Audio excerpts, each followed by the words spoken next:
په ننګرهار کې له مخکې جوړ دیوالونه ودان شوي شپږ ښوونځي ګټه اخیستنې ته وسپارل شول. په سلامونه مو هرکلی کوم دوستانو، خدای دې وکړي چې جوړ او روغ اوسئ. د مطلب د شرکتونو مخکې دغه ویډیو یو ځل تر پای وګورئ.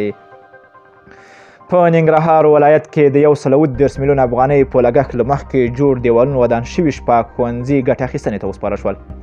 د ننګرهار والي ویان عطاالله خوږیاڼي یوې خبري غونډې ته وویل چې یادې ودانۍ د ښار جوړولو ځمکو وزارت له لورې په خوږیاڼیو، کوست، کونړ، مومند درې، کوټ لور بابا او شینواري ولسوالیو کې د جوړې او ګټې اخیستنې ته وسپارل شوې.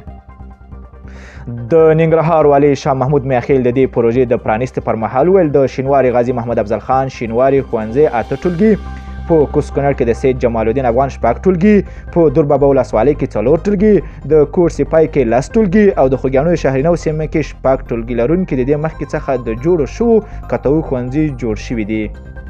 هغه زیاته کړه ټاکل شوې وه چې یاد ښوونځي په 6 میاشتو کې جوړ سي، خو د مخکې څخه جوړ شوي قطعو ښوونځي یو نوې تجربه وه. له دې امله یې چارې شاوخوا یو کال موده کې بشپړې شوې.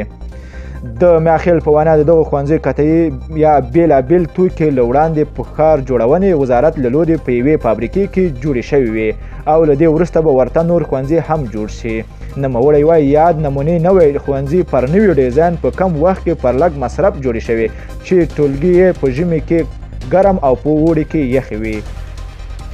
والي ویل سږ کال دغه ولایت ته 208 ښوونځیو جوړولو منظوري ترلاسه کړې چې له یادې ډلې 160 ښوونځي د ودانیو جوړول عملي چارې جریان لري چې 14 یې یوازې په کوست کونړ کې دي. د ښار جوړونې وزارت مرستیال حماین فیض له مسؤلینو، زده کوونکو او کورنیو څخه یې د یادو ښوونځیو د ساتنې او پالنې غوښتنه وکړه.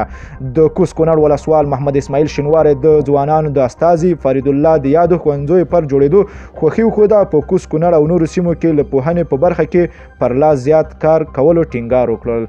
دوستانو، که چیرته مو همدغه ویډیو خوښه شوي نو لایک او شیر کړئ. که غواړئ له تازه او دقیقو خبرونو خبر شئ خو د لمر پریس چینل حتما در سره سبسکرایب کړئ. نور مو په پاک رب سپارم، الله مو مل شه، خو وخت درته غواړم.